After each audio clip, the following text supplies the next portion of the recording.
Buenos días, buongiorno. Esto es algo que la inteligencia artificial hace muy bien. Es políglota, traduce. Probablemente ustedes que están aquí en esta bella plaza de María Pita hayan utilizado muchas veces la herramienta que nos permite hablar en muchos idiomas, también los que nos están viendo en streaming. Es parte de nuestra vida cotidiana y desde hace muchos años. Lo que usted probablemente ve debajo de un artículo en una web como sugerencia de algo que le puede interesar, viene también de la inteligencia artificial. Pero ¿por qué estamos hablando tanto de esto ahora? Pues ha pasado algo distinto en los últimos años, en los últimos meses. Seguramente habrán oído hablar de ChatGPT. G de generativo, P de preentrenado con información y T de transformador. Para todo esto y lo que supone este pequeño, grandísimo invento, tenemos a dos mujeres excepcionales y de las personas que más saben de esto en España. Tenemos la suerte de tener aquí a Carme Artigas, que es la secretaria de Estado de Digitalización e Inteligencia Artificial, ya se llama así. Ella es licenciada en Ingeniería Química y en Ciencias Químicas y es una de las mayores expertas en Big Data, muchos datos, grandes datos, y en inteligencia artificial. Es parte de la red de innovación en datos de la Universidad de Columbia y es también parte de redes de mujeres en ciencia, cosa que comparte también con nuestra segunda invitada, que es Verónica Bolón Canedo, que es de aquí. Es investigadora y profesora en la Universidad de A Coruña. Ella lleva muchos años trabajando en temas de investigación sobre inteligencia artificial y es además especialista en una cosa muy interesante de la que se habla poco, que es en algoritmos verdes. Luego hablaremos de esto. Es autora de varios libros y de más de 100 artículos. Es miembro de la Real Academia de Ciencias Exactas, Físicas y Naturales y, como decía, también está en redes que ayudan a las mujeres, en su caso, pues a la vocación científica de las niñas, que esto también nos interesa. Y yo soy María Ramírez, subdirectora de eldiario.es.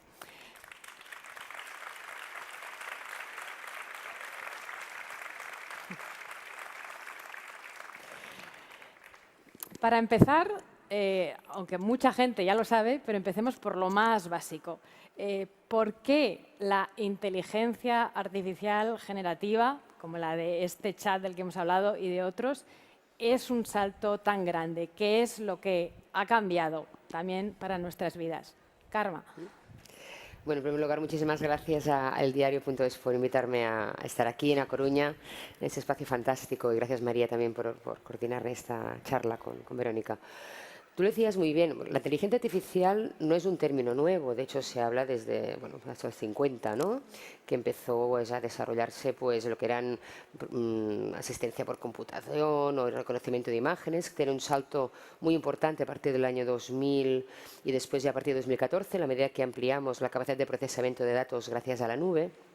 Y lo que habíamos visto hasta ahora eran técnicas que llamamos de aprendizaje automático, el machine learning, de aprendizaje profundo, el deep learning, que se basaban básicamente en dar muchos datos, ¿no? Y gracias al músculo de esta capacidad de datos actual, esos datos permitían detectar patrones de comportamiento y por tanto nos podían hacer predicciones de lo que iba a ocurrir.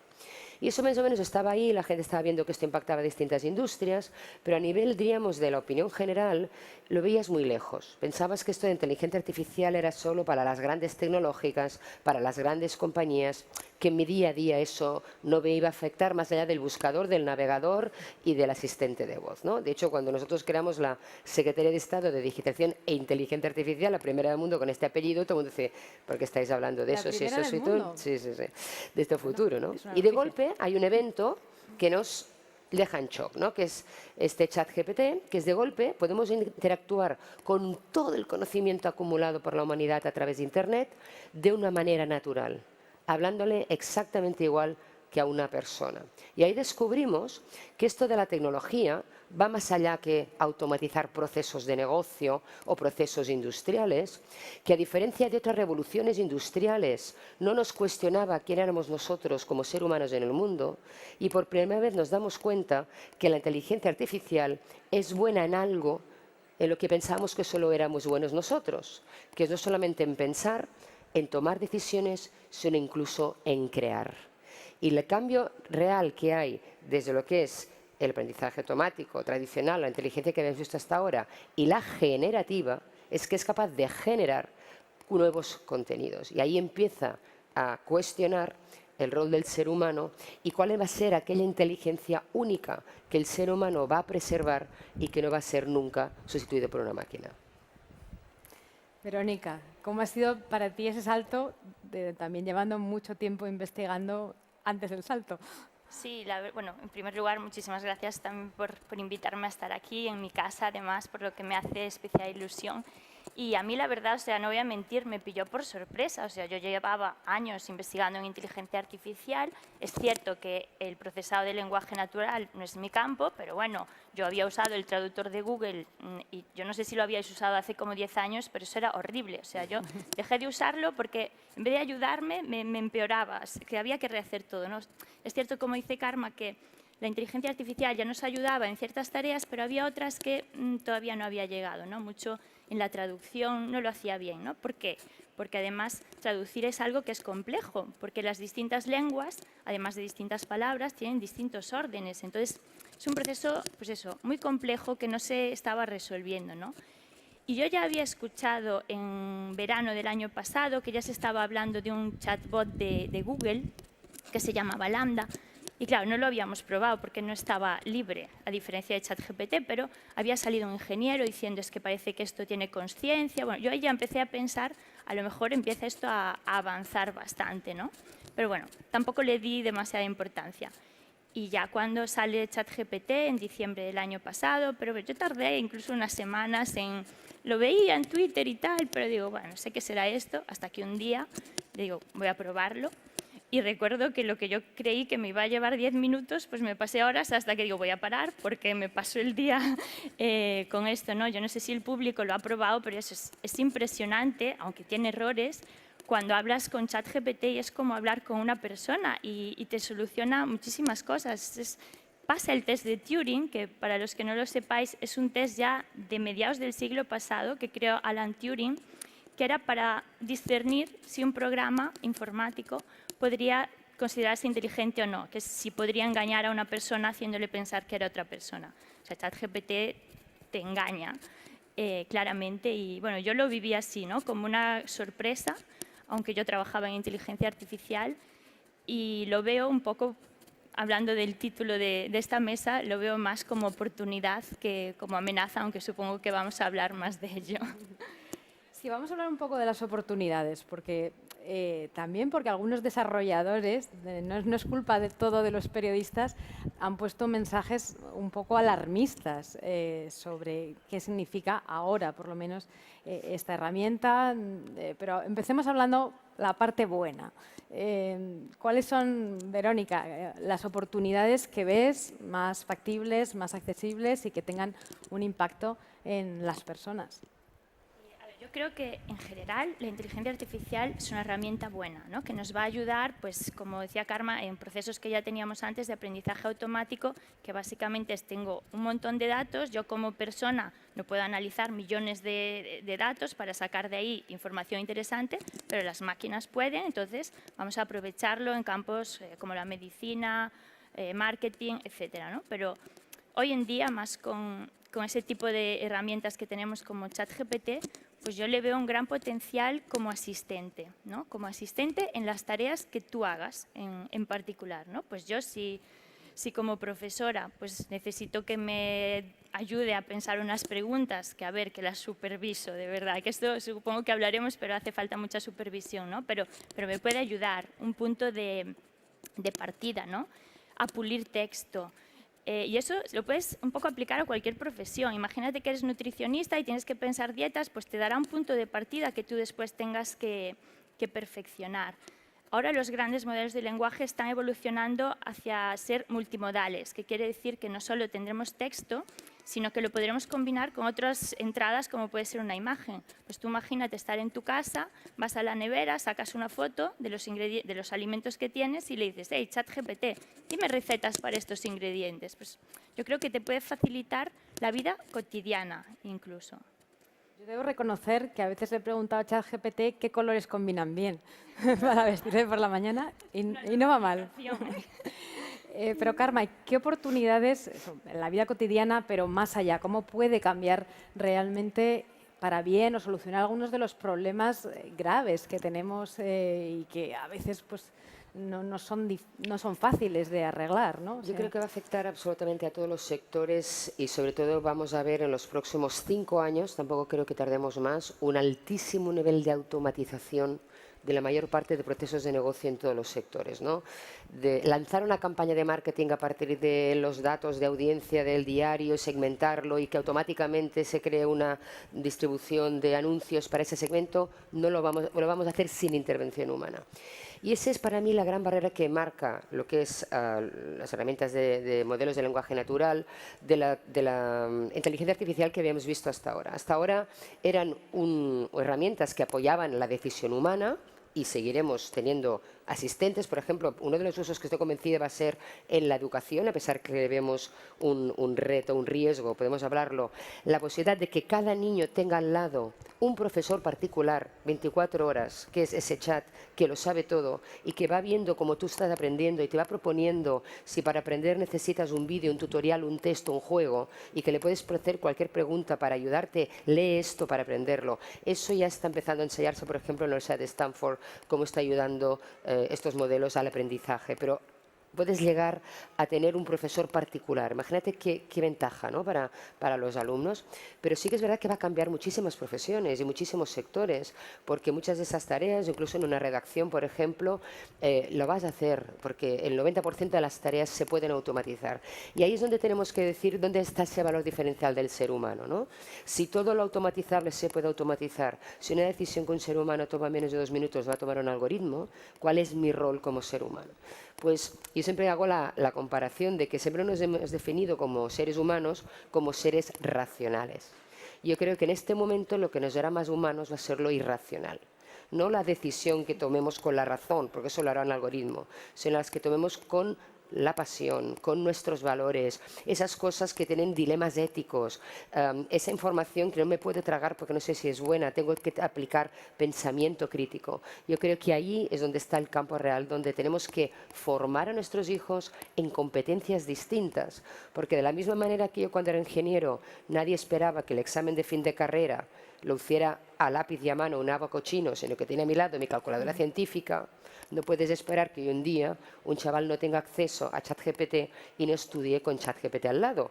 Entonces yo creo que tenemos que entender que eso es una herramienta a nuestra disposición que debemos aprovechar para eficientar, para generar mucho más conocimiento. Pero evidentemente hay riesgos y lo que no puede ser es que este uso sea sin regulación. Y ahí es donde estamos nosotros, ¿no?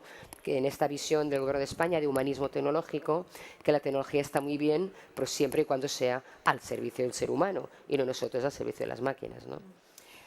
Justamente este semestre, como saben, España preside el Consejo de la UE y eso acarrea una responsabilidad especial pues, para intentar empujar legislación, empujar iniciativas y una de estas justamente porque la UE en regulación siempre va un poco por delante respecto al resto del mundo, pues es la regulación de la inteligencia artificial y bueno, Carme es optimista de que consigamos un acuerdo incluso este semestre. ¿Cómo está la situación y cuáles son los puntos esenciales que tienen que estar en esa regulación? Mira, uno de los dos momentos que ha ocurrido gracias justamente a ChatGPT es que de golpe la propia industria se ha dado cuenta que esto se tenía que regular. Y se está asimilando este momento eureka, ¿no? ¡Uy, eureka! Tenemos que regular esto, ¿no? Entonces llevamos ya pues 4 años diciendo que la inteligencia artificial se tiene que regular y hasta ahora Europa estábamos muy solos, ¿no? Teníamos Estados Unidos que decía, no, yo no quiero regular nada porque esto perjudica a mi industria tecnológica, yo quiero que los datos los tengan las empresas grandes tecnológicas. Estaba China que dice, uy, no, no, no, yo quiero que los datos estén en manos de los gobiernos. Estábamos los europeos muy solos diciendo, yo quiero una tercera vía, yo no quiero ni que los datos los tengan las empresas, ni que los datos los tengan los gobiernos, los quiero que los tengan los ciudadanos y decidan su uso. Y siempre decíamos que éramos esa tercera vía y que se tenía que regular, poner límites a la inteligencia artificial. Bueno, pues ChatGPT lo que ha permitido es que todo el mundo diga, wow, pues es verdad, se tiene que regular. Decimos, bueno, bienvenidos al club, porque estábamos muy solos. ¿Y por qué se tiene que regular? Porque lo comparaba como cuando se descubrió la energía atómica. Los propios fabricantes se han dado cuenta que está teniendo un impacto en la sociedad, un impacto en la salud mental de las personas, un potencial impacto en los sesgos y en la discriminación, que o le ponemos ciertas barreras o el invento se nos va a llevar por delante. En primer lugar, el invento en manos de los malos es muy peligroso y en manos no de nosotros, sin control, se nos puede llevar adelante y generar unos riesgos de la humanidad que no podemos revertir. Y ahí es cuando empieza a ponerse en valor toda la labor legislativa que llevamos trabajando desde Europa los últimos 3-4 años, que culmina en esta presidencia europea con el Reglamento Europeo de Inteligencia Artificial. España no solamente está liderando los trílogos, que es el debate ya final entre Parlamento, Consejo y Comisión, de llegar un poco al consenso. Instituciones de la UE. Tres instituciones, trílogos, es como el gran debate, cómo nos ponemos de acuerdo, ¿no? Para llevar al redactado final de la primera ley del mundo que va a regular la inteligencia artificial. Pero, señores, ya que estamos en A Coruña, aquí va a haber la primera agencia del mundo de supervisión de la inteligencia artificial, la Agencia Española de Supervisión de la Inteligencia Artificial. Por tanto, España no solamente lidera con la palabra, sino también con los hechos, y un ejemplo es esta agencia. Y, Verónica, ¿qué crees que debería ser la prioridad de esta agencia? O sea, para ti, ¿qué es lo fundamental que ahora mismo, con lo que sabemos, porque claro, luego veremos el futuro, esta tecnología también puede evolucionar, ¿cuál es la prioridad? ¿Qué es lo que, según tú, deberíamos enfocarnos más para regular, para controlar o por lo menos para vigilar?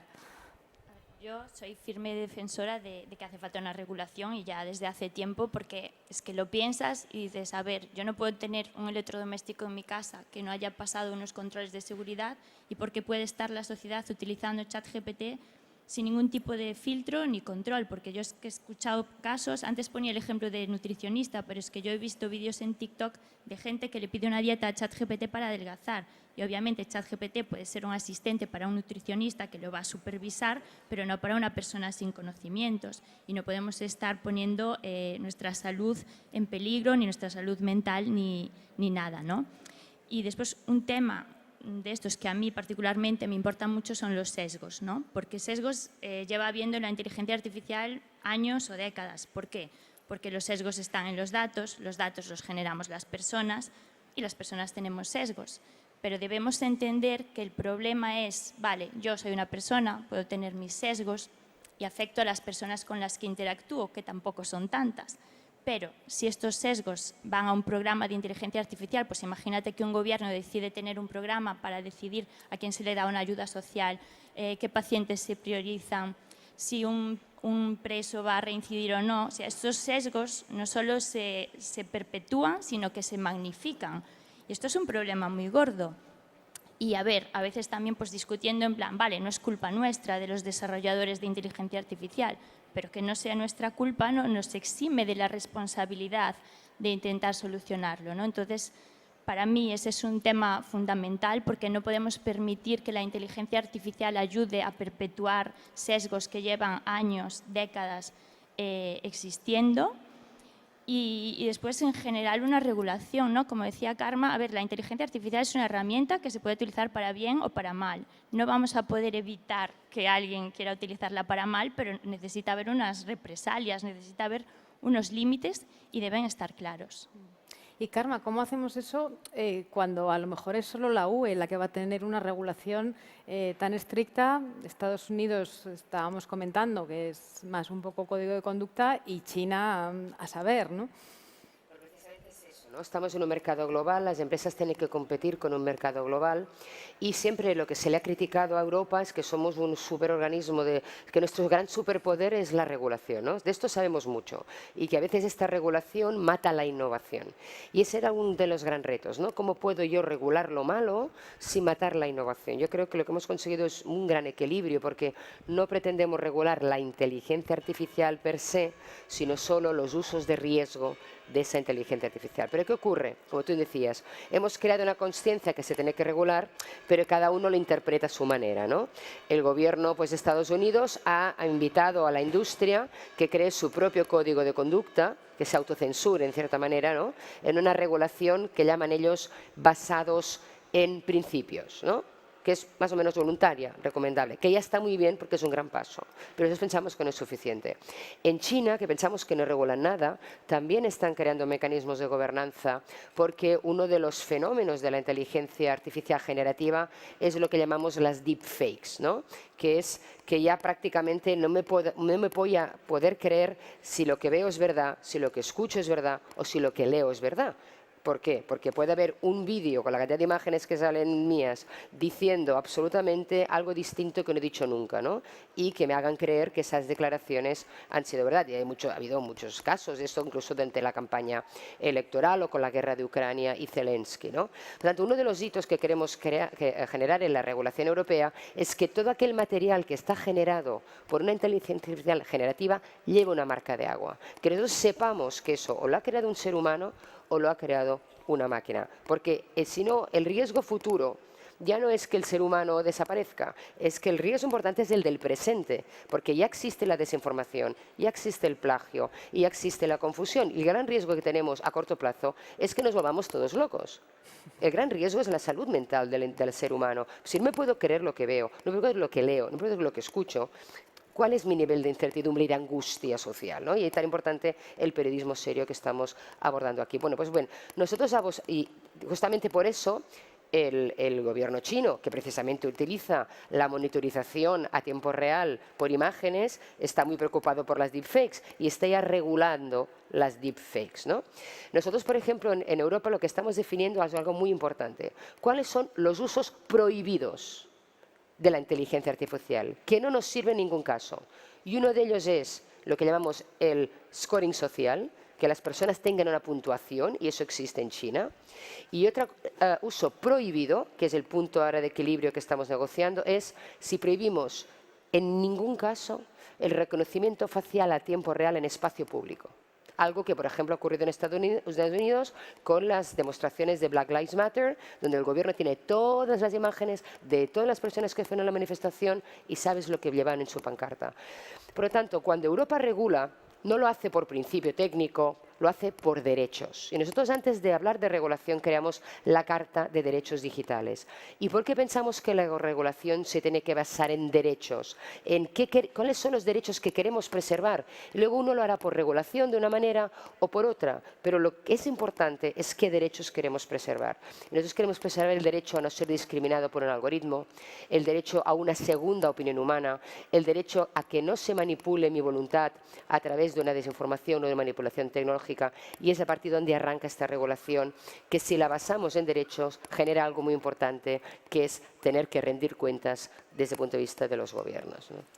¿El gobierno o alguna institución pública está utilizando ahora mismo inteligencia artificial y en qué casos y con qué protocolos? En mi caso, bueno, la parte generativa no la estamos usando, estamos haciendo ya pilotos para la administración, tanto con ChatGPT como con Bard de Google, porque pensamos que puede ser una gran herramienta para entender lo complicado que es la administración, que es realmente un lío burocrático. Entonces, imagínate que tú vas a un chat y dices, oye, ¿cómo me tengo que sacar tal permiso? ¿Cuál es la subvención? ¿Cómo accedo? Y que tú pues ya, llénamela. ¿Quieres que se la llene? Sí. Entonces, todo eso yo creo que es el camino, ¿no? Nosotros tenemos ya algoritmos que ayudan a la puesta de decisión y que lo que estamos creando desde la administración digital es un repositorio open source de los algoritmos que usa la administración. Pero creo que la administración tiene un primer deber, que es ser transparente. Como decía ella, pues si hay un algoritmo que decide si te toca una subvención por familia numerosa, tengo que poder abrir ese algoritmo por si alguien detecta algún fallo o detecta un error de cálculo. Y no siempre ha existido esta conciencia en la administración. Yo creo que esto es un paso adelante, hablar de todas estas cosas y ser capaz. Y luego, por ejemplo, algo que decidió el Partido Socialista en campaña, que es decir que si ganaba el gobierno Partido Socialista, falta ver quién forma el gobierno, todas las campañas institucionales se harían con personas de verdad. De ponerse al día, ¿no? Entonces, yo no soy muy fan de ese tipo de cartas apocalípticas, sí que estoy más a favor de informar a la sociedad. La sociedad, si está preocupada por algo, pues va a ver con mejores ojos que existan unas leyes o que sea necesario, y bueno, a ver, es que es necesario regular, eso los mismos desarrolladores de empresas como OpenAI lo dicen y por algo será, ¿no? Entonces, veo bien llamar la atención, pero como ciudadanos también tenemos que leer esas noticias con pensamiento crítico y no caer ahí en el catastrofismo. Bueno, Carmen, no va a ser el fin del mundo, pero puede ser el fin de algunas profesiones que sean más automáticas o alguna parte, es verdad, decías, bueno, tenemos que concentrarnos en lo que hacemos mejor los humanos, pero también puede afectar a algunos trabajos, a cuáles desde el gobierno, pues también las autoridades, cómo pueden prepararse para lo que viene. Es evidente que esta revolución no va a ir hacia atrás, va a ir adelante. Quizá también el otro cambio donde eleva un poco el nivel de preocupación de la inteligencia artificial generativa es que siempre asimilamos que la tecnología, diríamos, elimina los puestos de trabajo de baja cualificación, ¿no? Para entendernos, ¿no? Cuando llega el portero automático, pues se carga el portero. Cuando para abrir y bajar una valla, pues lo harás automáticamente. Pero la inteligencia artificial hace desaparecer los trabajos de alta cualificación. Reduce el número necesario de programadores de software.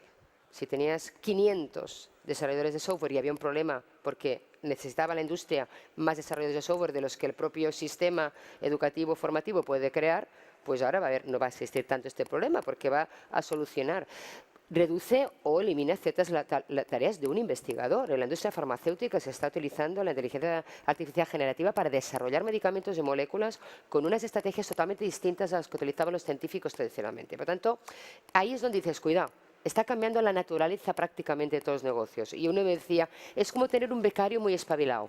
O sea, el pobre que va a desaparecer es el becario, porque ya en lugar de tener el becario que le ayudes a aprender, es que el becario te sale con un doctorado. Entonces tenés el becario con un doctorado al lado y el problema es de, vale, morir, los próximos doctores ¿cómo van a aprender? Porque si tú no has pasado, yo tengo una hija de 20 años, digo, ¿quién la va a enseñar, la pobre?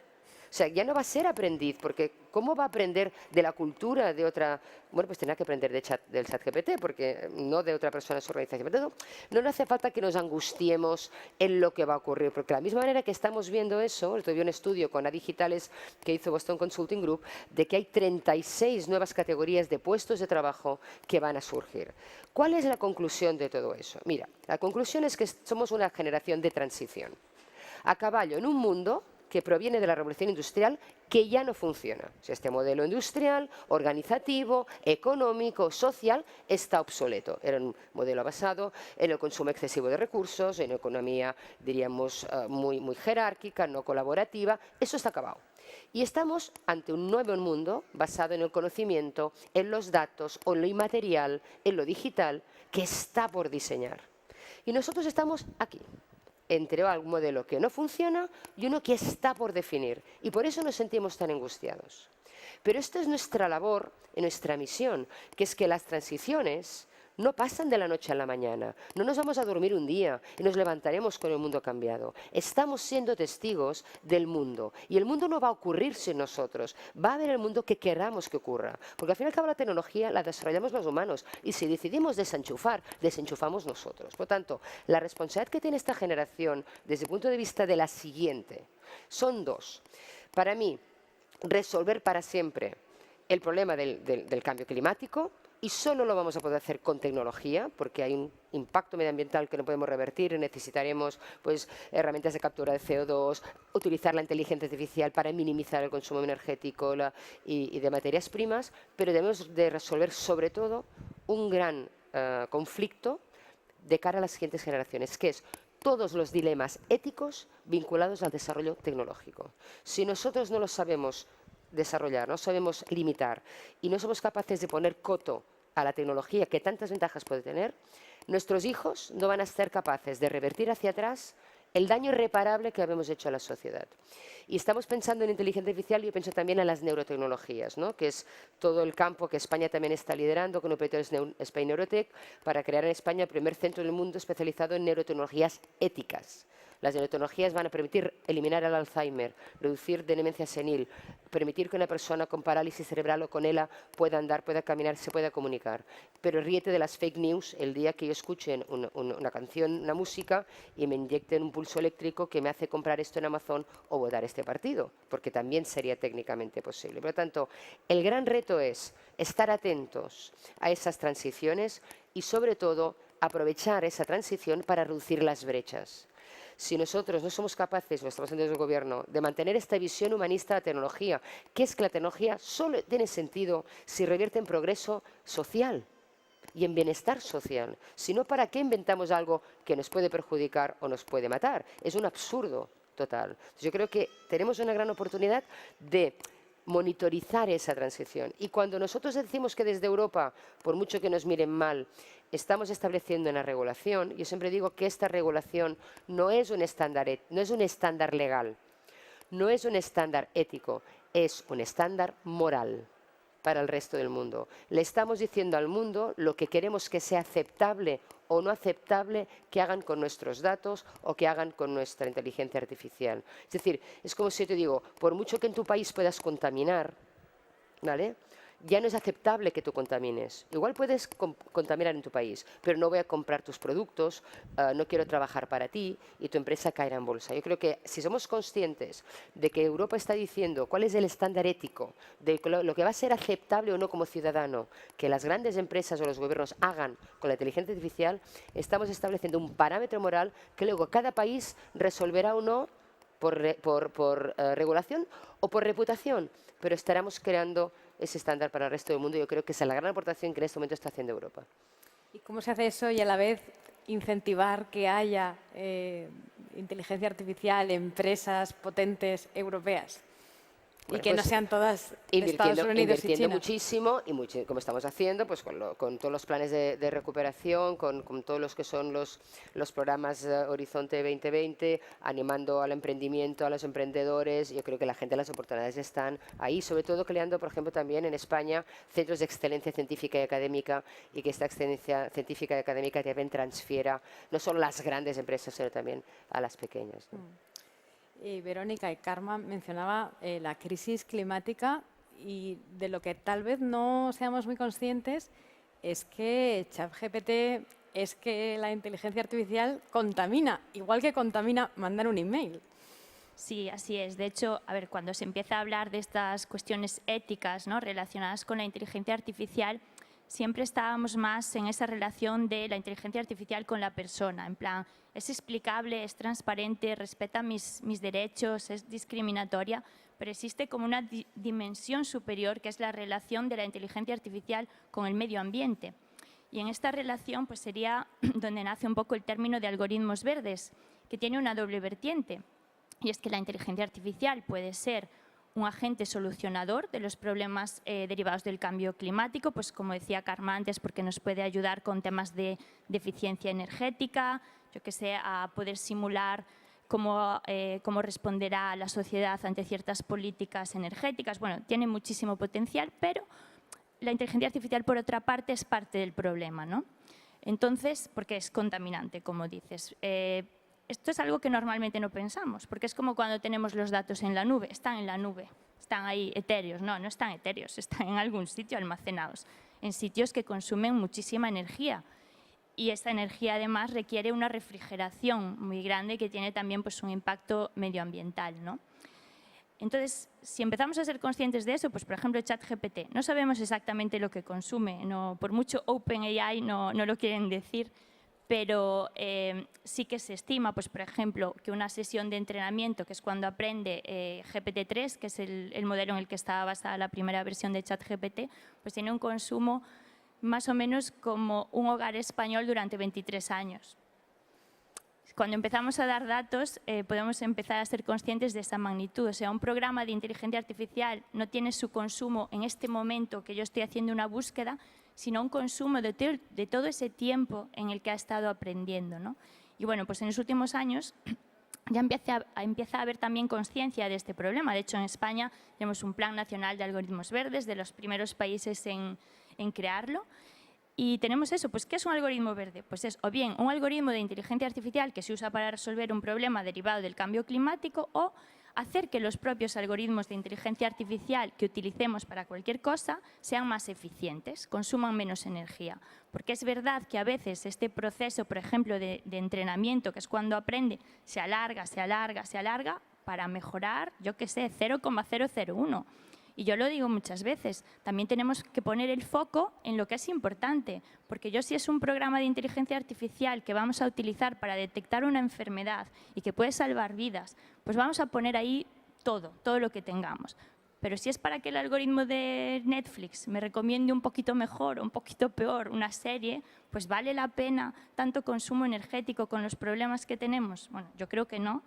Creo que debemos empezar a ser responsables con este tema. Y para ser responsables creo que es fundamental hacer partícipe a la sociedad de este problema, ¿no? Pues a lo mejor tenemos que empezar a hablar de estas equivalencias. Existen ya calculadoras, bueno, se intenta estimar el consumo energético de estas herramientas de inteligencia artificial y podrían venir con una etiqueta, igual que mis electrodomésticos de casa tienen una etiqueta de su consumo energético, al menos para hacerte una idea y que tú como usuario, pues si estás más concienciado con esos temas, puedas escoger si hay varias páginas web o varios chat GPTs. A lo mejor hay un chat GPT que es más eficiente energéticamente y, bueno, no funciona tan bien, pero sabes que va a ser más respetuoso con el medio ambiente y a lo mejor tú puedes tomar esa decisión. Ahora me siento culpable por haberle preguntado qué colores combinan. No, pero fíjate que precisamente esto que está diciendo, que este Plan Nacional de Algoritmos Verdes, vamos a promover 2 cátedras de inteligencia artificial y algoritmos verdes. Lo primero que vamos a hacer es un indicador, o sea, lo que no se mide no existe, ¿no? Pues vamos a empezar a dar un indicador y también dentro de las políticas de responsabilidad social corporativa de muchas empresas, pedirles, primero voluntariamente y luego ya buscaremos cómo se lo hacemos menos voluntario, ¿no? Que empiecen a reportar ese impacto. Y esta es la razón por la cual la batalla de los Large Language Models no la ganó Google. Google tenía en el cajón un BART, que era igual que ChatGPT, pero él veía que la misma búsqueda en el buscador tradicional de Google versus la misma búsqueda en BART, la de BART eran 100 veces más. Viva los novios, ¿eh? Viva los novios. Esto no cambia, arroz. Muy bien, muy bien. Está la alcaldesa que estaba ahí casando hace un rato. Pues fíjate que la decisión de no lanzarlo a la primera fue porque ellos estaban viendo que la misma búsqueda en Google normal y BART cuesta 100 veces más, ¿no? Creo que tenemos que empezar a poner también coto a todo este gasto energético, pero bueno, es ya la consecuencia de haber descubierto una nueva familia de tecnología que también nos puede dar muchos beneficios, ¿no? Y por terminar con algo en lo que tal vez nos pueda ayudar la inteligencia artificial, algo positivo. Que se besen. ¿Cómo puede ayudar a mejorar el proceso democrático? Todo esto de lo que siempre hablamos de el ciudadano se siente muy lejos de la política, de los políticos, pues eso, tal vez es la polarización que percibe le hace retraerse. En todo esto que nos pasa en el día a día, ¿cómo podría ayudar la inteligencia artificial o cómo la podéis utilizar desde... Yo creo que ya está ayudando. Yo creo que que la inteligencia artificial es una gran herramienta en manos del ciudadano para exigir transparencia, para exigir rendir cuentas, para decirme, ¿tú cómo has tomado la decisión? ¿Y tú cómo es que has puesto este colegio aquí y no aquí? No porque aquí al lado pasaba una calle y yo no quería ruido porque aquí al lado vive mi primo. No, es que resulta que he tomado una decisión, he analizado el impacto socioeconómico y eso es una decisión basada en datos que le puedes exigir. Puedes exigir que los algoritmos que toman decisiones sobre una subvención sean transparentes. Puedes exigir cómo se regulan los medicamentos públicos y qué precio les asignas y por qué unas instituciones recomiendan el genérico y otras recomiendan el caro. Y toda esta información hasta ahora no estaba disponible. Lo que hace falta es mucho periodismo de datos, ¿no? Que puedas analizar esa información y poderla poner ante la opinión pública y tomar decisiones. Yo creo que son herramientas, yo creo que nada es más opaco que la propia decisión humana, nada es más sesgado que nuestros propios prejuicios. Yo cuando estoy en una empresa y he fichado a una persona, estoy convencida que aunque yo no quisiera, el 60% de mi opinión ya estaba cuando la veía. Y a veces estamos intentando objetivar la toma de decisión de un algoritmo cuando la propia decisión humana no es objetivable, porque es lo más objetivo que existe. Yo creo que sí que ganamos en transparencia y sobre todo ganamos en rendición de cuentas.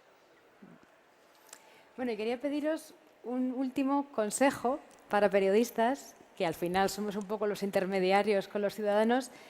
¿Qué nos debería obsesionar sobre la inteligencia artificial? ¿Qué tenemos que preguntar? ¿Qué no estamos explicando bien? Bueno, yo creo que un poco centrarnos en su uso responsable e intentar explicar a la sociedad cómo funciona, porque a veces también la gente se cree, uno, que son todos robots, fruto, bueno, un poco de la ciencia ficción. A veces también parece un poco como que es magia. O sea, a nosotros nos pasa a veces en la universidad, en colaboraciones con empresas, y vienen, queremos que la inteligencia artificial haga algo aquí. Y nosotros, ¿pero dónde? Pero hacen falta datos. Esto no es magia, esto al final son cálculos matemáticos, estadísticos, que está aprendiendo sobre datos, ¿no? Y la sociedad en su conjunto no tiene esta percepción de qué es exactamente la inteligencia artificial, qué nos debemos esperar. A mí no me gusta mucho cuando nos vamos por la parte de riesgo, ¿no? A ver, que hay riesgos, quiero decir, pero no verlo como algo tan amenazante, ¿no? Es algo bueno, es como un cuchillo que yo tengo en mi casa y no va a dejar de haber cuchillos, aunque haya gente que pueda matar a alguien con un cuchillo, ¿no? Tenemos que saber usarlo y saber que todo se puede usar para bien o para mal, pero a mí me gustaría que la sociedad viese la inteligencia artificial como algo de ayuda. Y a mí algo que me hizo mucha ilusión fue que cuando supimos que la ESIA, la Agencia Estatal de Supervisión de la Inteligencia Artificial, iba a estar aquí en Coruña y empezó a salir en prensa y tal, y yo me di cuenta de que entonces ese término, la gente empezaba a hablar de inteligencia artificial, gente que nunca había hablado y me decía, tú trabajas en eso, ¿verdad? Entonces, ¿qué es eso que vamos a tener? Y vi ahí un interés y una ilusión en el público general que no había visto, ¿no? Entonces yo creo que debéis los periodistas transmitir esa ilusión que debemos tener y ser conscientes de que estamos, como decía Karma, en un momento histórico de cambio y abrazar este cambio, no ponernos en plan, es que me gustaba más todo lo que había antes, la sociedad como era ya, pero es que no se puede ir hacia atrás, solo podemos ir hacia adelante, tenemos que abrazar el cambio y hacerlo de la forma más responsable que podamos. Karma.